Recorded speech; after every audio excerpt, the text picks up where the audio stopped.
Hello, everyone. This is Jack Miller. Thanks again for joining me. I'm very excited about our next guest because our next guest is not a celebrity. She's what I call salt of the earth. She's a mom who contacted me, frankly,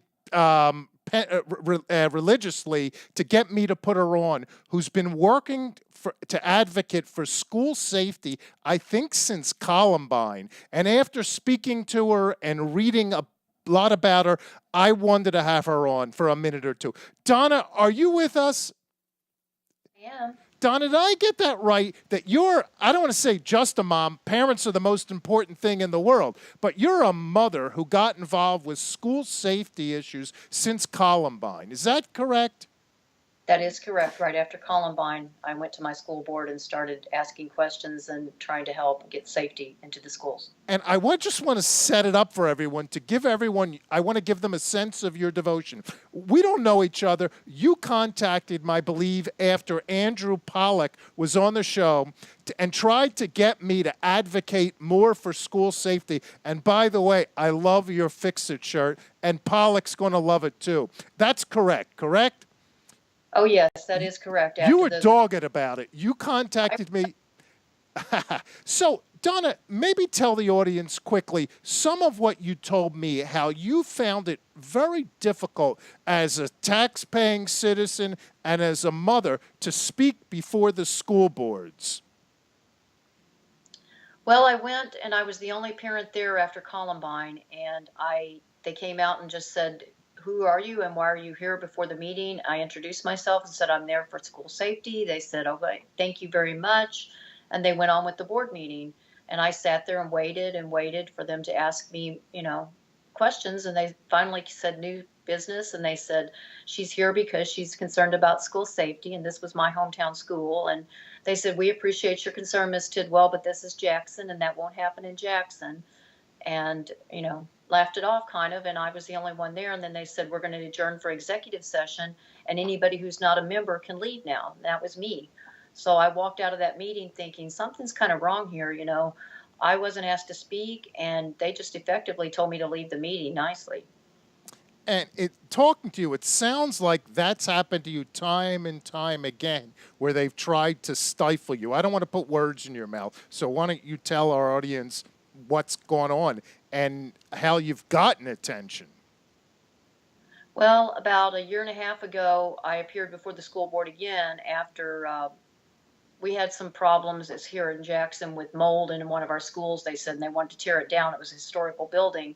So a group of citizens wanted to remodel it instead, but they cited the mold as a safety issue for the children. So they tore the building down, even though we had a places of peril petition in place. But they tore it down, and they didn't put it on the ballot that they were going to tear down the building. That was a big thing. They just try to go through and not put anything on the ballot for the people to know. So then when the citizens found out that they were tearing the building down versus remodeling, and a lot of people got upset, and they just tore the building down as quickly as they could.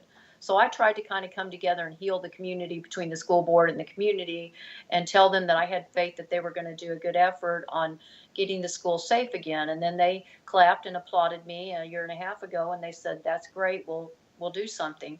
Well, I never heard anything. They kept telling me that they couldn't discuss public policies with me. And I said, "Okay, I'm just here to help." But, they said it's kind of private. So I let it go and everything. And then when I saw what happened in Parkland, it just really struck home again. And I thought, this is just wrong. A year and a half later, we haven't done anything here in Jackson again. It's been going on for 20 years. So I actively started, going to try to do something. And I went to the school board, tried to follow procedure like I had a year and a half ago and asked 48 hours ahead of time. I actually did it 2 weeks in advance by writing, and they postponed me, stalled me, and then finally the superintendent and the president of the board told me they'd meet with me. And I went in there, met with them for an hour. We had a long talk about Andrew Pollack's 8-point plan. They were not willing to give on the metal detectors at all, even though I had funding, from the university locally that said they would help us get it. They flat out just said they would not put them in. They didn't think we needed them, and they wouldn't ask the school board. They said that they would convey my thoughts to the school board in executive session, and if they wanted to go through with it, they would. If I could get 4 out of 7 board members to agree, and I told them I thought I could get 3, but I wasn't sure about 4. and that they effectively follow the lead of the board president and the superintendent. And I point blank asked them if they would support it, and they said no. So I said, well, it's kind of a lost cause then, isn't it? So they denied me the opportunity to speak before the board, and that's when I went live and did a Facebook video for 13 minutes, and that kind of got some attention around here. And the local media got involved, and then they decided they would let me speak last night at the July meeting. Donna, I appreciate you for shaking it up. Keep shaking it up. And as a parent and as a citizen, you're really what America's about. You take situations in your hand and you try to affect change. Because it sounds like to me with all these school boards, it's an insider's club and they're going to do what they want unless they have enough pressure on them. Donna, I thank you for your time today. I really thank you for staying after me because you bugged me to put you on, and I'm glad I did. You're the best. And everyone, I know Donna will want me to tell you this, go and Google Fix It and just solve the problem. We're going to post Donna's social media info, and you can get in touch with her. Thank you, Donna. I really appreciate it. And don't stop. Thank you, Mr. Pollock, and everyone, and everybody go to your school boards and be a part of it. You know, we can't change it if we don't get them out of there if they're not doing what you want them to do. Change the school boards. Donna, thank you very much. Have a great day. Everyone, we're going to be back. Hopefully, we'll talk about more pleasant things, but we have to fix it and solve the problem. Thank you very much, Donna. Everyone, thank you, and we'll see you next week.